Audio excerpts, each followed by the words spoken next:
Hey guys, Man here for another late night deck profile, and as you can see from the title, we are looking at basically a prototype build I have going so far for Tyrantkabuterimon, basically.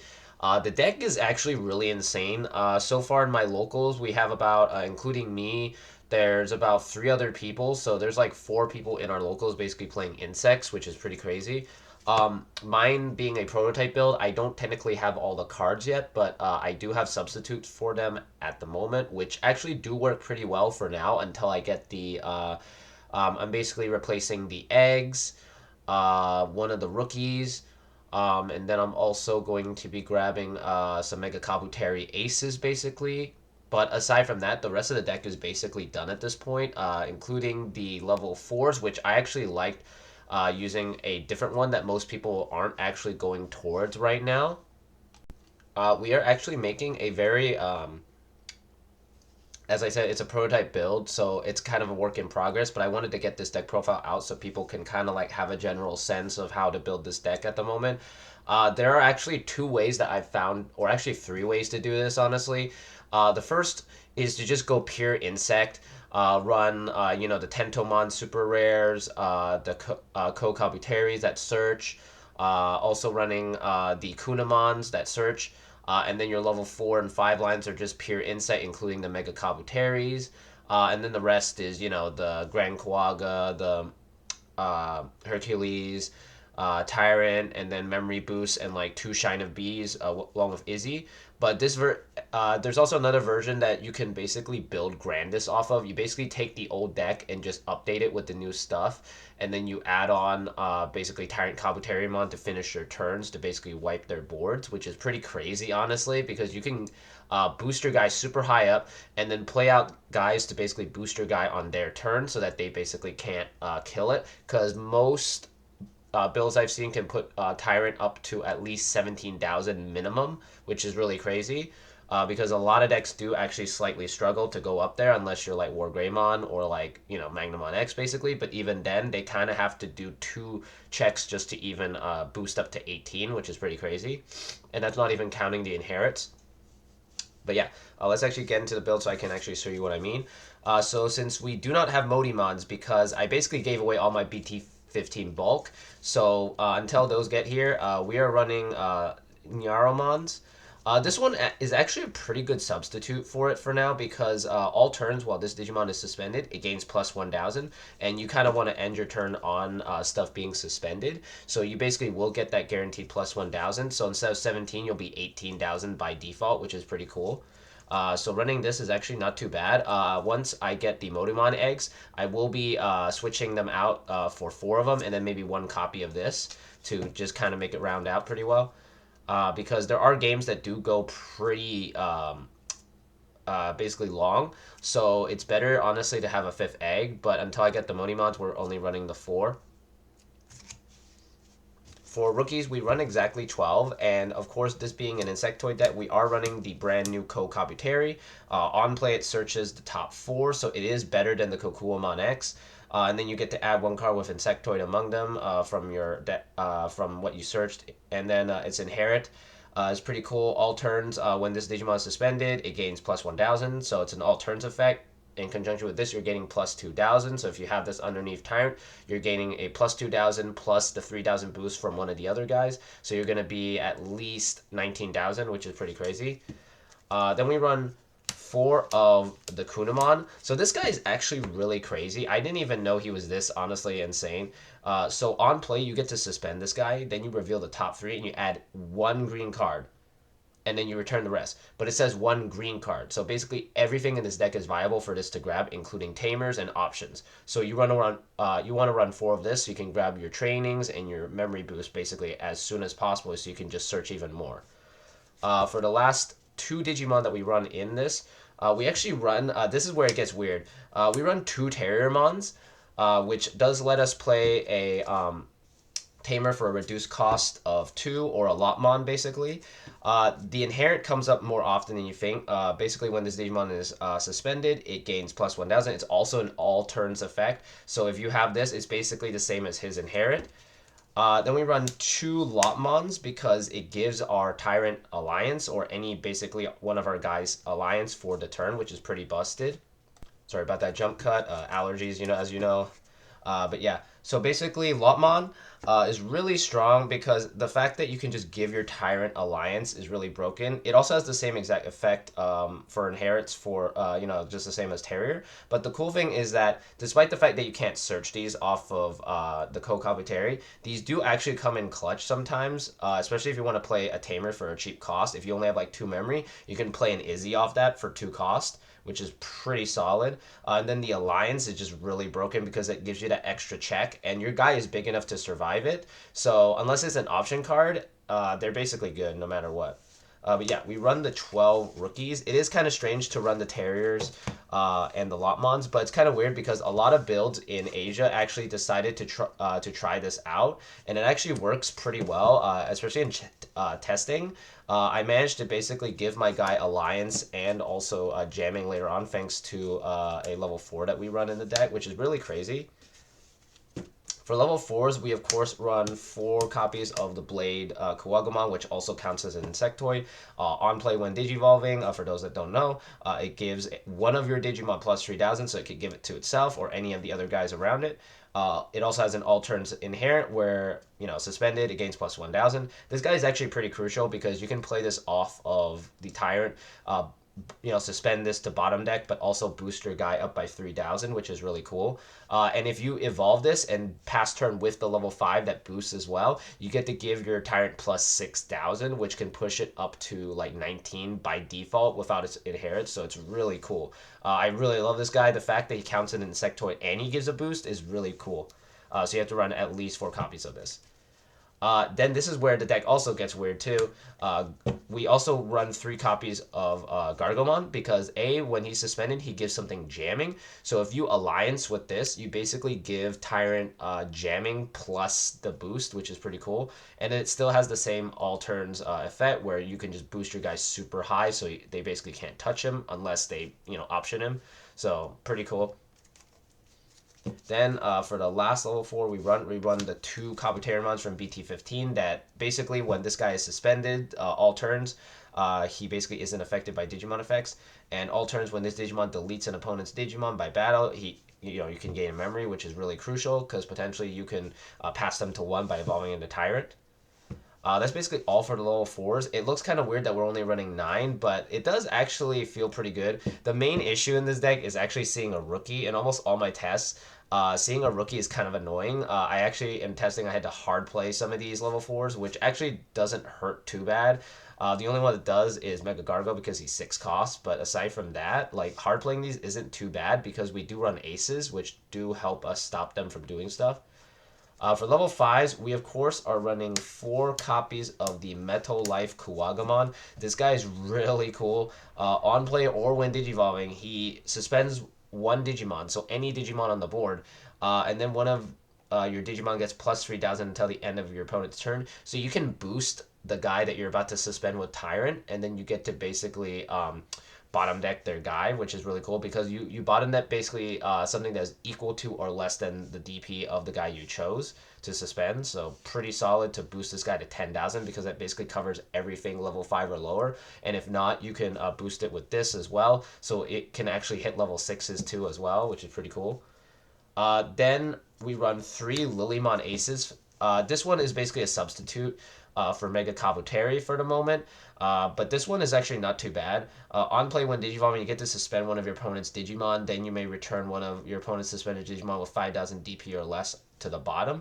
This actually helps because if you end up having to hard play one of these, you can hard play this, boost this guy, and then blast evolve, and it's a 11,000 guy that basically bottom decks the rookie from swinging, which is really strong.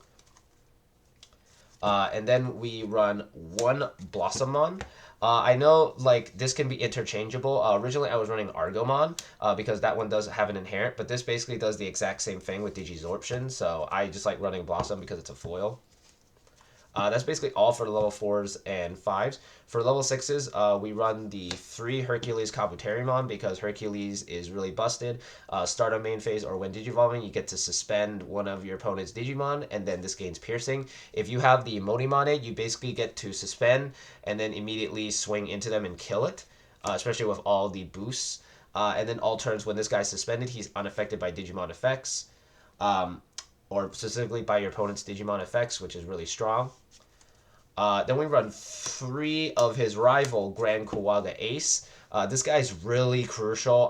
Originally, I had this guy at 2, but I bumped him up to 3 by removing the other Hercules Kabuterimon.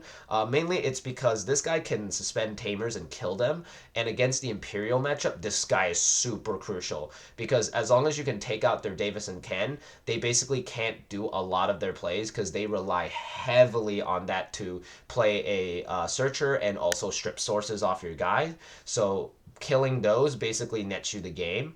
So really strong. Then we run, of course, 3 Tyrantkabuterimons. You're probably wondering why I'm not running 4. Running 4, it's pretty good, but at the same time, you kind of do brick into them. I might, if I can get, if I have a way to basically, maybe if I take out Blossomon, if I get a 4th copy, I'm going to do 4 copies. But for now, we keep it at 3 because that's basically how many copies I have that I own at the moment. So he's just really broken. For anybody that doesn't know what this guy does, on Digivolve, he can Digivolve on a level 6 Insectoid with a play cost of 13 or less for 2 cost, but he can still evolve on top of any level 5 for 6 cost. When Digivolving, you get to play a Digimon card with Insectoid or Larva from your hand with the play cost reduced by 8. So basically, you can play almost anything below here. And then you get to basically, pass turn and end of your turn once per turn by suspending one of your opponent's Digimon. You can return one of your opponent's Digimon with as much or less DP as this effect suspended to the bottom of the deck. So basically, if you can boost one of your guys high enough, you can play him and then go, oh, sorry, I'm going to bottom deck your guy. And if it's an ace, that's even better because you get to basically gain back overflow, which is really strong. We don't run any level 7s in this build, which is pretty funny because most builds actually don't do that. Sorry for the glare there, but yeah, the rest of the deck is basically just options, and it's mostly searching, and then our tamer, basically. We run, of course, this being a green deck, we're running 4 agility trainings because this helps us go into 3 evos and search the top 2. Though a quick note about agility training, this does trigger Imperial, so be careful when using this. Sometimes you can just not use this and pass turn and maybe get rid of their guy faster in that way, instead of using the agility training, because it does trigger that, which really sucks. So you got to be very careful about that. Then we run 3 memory boosts. In case you're playing against Imperial, I recommend using this, popping this instead of the agility training if you have both on the field. This searches the top 4 as well, and it grabs anything aside from the tamer option, but that's fine. Then we run 2 of the new option, Shine of B. This guy, the T-pose card, basically. This guy is hilarious. Basically, you suspend 2 of your opponent's Digimon, then return all of your opponent's suspended Digimon with the lowest DP to the bottom of their deck. So if they have if they have just one guy on board, that guy's going to the bottom of the deck. If they have a whole swarm of guys like Numamon that are like all 2,000 cost, you play this and you basically wipe their entire board, which is pretty gross. And of course, your guys do get a plus 3,000 boost from this as well. So if your guy is already gigantic, he's going to get even bigger. So really strong. And then for the last option, we run the 1 of Hidden Potential Discovered. Of course, we're running the art where you evolve in the Grand Kawaga Mon because we do have Grand Kawaga here. This card is still broken beyond belief ever since BT3. This card just lets us get free Evos just by suspending something, which is really broken. And yeah, we gotta at least run 1 copy. I don't know why you wouldn't because it's so broken. Then we run 2 Mimis for now. Once I get the Izzy's in, I will be switching them out because honestly, I've not really had to use her effect as much in this deck because you can usually keep your board pretty easily thanks to Tyrant and Hercules. But she does come in handy on occasion, so I may just maybe run like 1 copy, maybe. I'll try and figure out a way to fit her in. But for now, Mimi's a pretty good memory setter, and of course, thanks to Terriermon, you can play her for 2 costs, which is really solid. And yeah, no, that's basically the deck. This deck is honestly really cool. Like I'm a huge fan of like control decks, especially for green, because before greens, basically their MO for the longest time was to just make easy evos and then check for a lot of security, like with Grandis. Before that, it was the Digisorption with like Sarismon. Before even yeah, and then after that, it just kind of died out thanks to all the restrictions on the list, and green's kind of been struggling since then. But this is actually really crazy. Like the fact that we finally got an actual really good Insectoid deck that isn't based around, going for an OTK. It's more of like a control thing where you just kind of bottom deck their stuff and you boost your guy really high so they can't really do anything about it. It's really strong, honestly. The only thing that you have to really honestly watch out for is Imperial, because every other deck in this format affects you through Digimon effects most of the time, especially with like Magnamon X. Unless they draw the Heaven's Judgment, they're basically not getting rid of this guy most of the time. And then usually when they do get rid of it, you can always rebuild and just hurt them even more. And then with Imperial, you have to hit their Davis with the Grand Kawaga. If you can draw this sooner, it'll help you more because you can just hard play it and kill their Davis, which does hurt them a bit.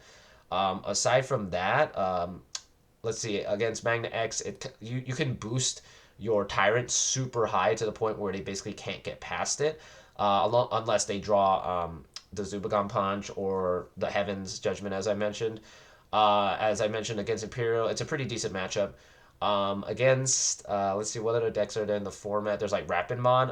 Against Rapidmon, the DP reduction is pretty strong, but the thing is that most of their DP minusing only stays on their turn specifically, not on your turn. It doesn't last until the end of your turn, so you can basically just chill and just not care, basically. And yeah, sure, they can kill something on the board, but even then, if you have both this and Hercules, he's not touching it with DP reduction, and you just basically pierce through him and kill him anyway. Um, Aside from Rapid, there's also like I don't know, Mirage. Mirage is probably the worst matchup for this deck because yes, it's immune to all its effects, but Mirage does have a level 5 and Gomamon to basically prevent you from redirecting, which really sucks. You can't even use Izzy to redirect, so unless they hit Shine of B, they basically win the game. Um, there's not really any other matchups so far because my locals is pretty much dominated by only like 4 or 5 decks. The only honestly other deck that you might honestly have issue with is War Greymon. War Greymon can boost really, really high, so potentially it can swing into your guy pretty easily. But at the same time, you have ways to redirect and ways to boost him really high up, which potentially can save you. Like especially if you're playing against a War Greymon X, or a War Greymon deck, you have to be able to boost your guy high enough beyond at least 18 or 19, which is not honestly that hard to achieve, but it's sometimes it can be difficult if you don't have the correct cards. Um, Aside from that, no, it's the fact that he's immune to Digimon effects kind of covers a lot of decks, so you don't really have that big of an issue with anything tier 3 and below because a lot of those do rely on Digimon effects still. But yeah, aside from that, I just wanted to get this deck out so you guys can, kind of figure out your build and maybe like see where you want to go with the deck. As I mentioned, I will be changing out stuff. I'll be changing out the eggs. I'll be changing out this to probably fit in one more tyrant. And switching out my tamers because Izzy is pretty broken because it does allow you to redirect, which is really strong. Aside from that, no, the deck feels pretty solid. It feels very good. The only downside is just sometimes the bricks. But thankfully, running this many searching options does help. Maybe taking out this to fit in one more, I might do that honestly. But aside from that, no, the deck works pretty fine. Um, as usual, like, comment, subscribe, and let me know what you thought, and I'll see you guys next time.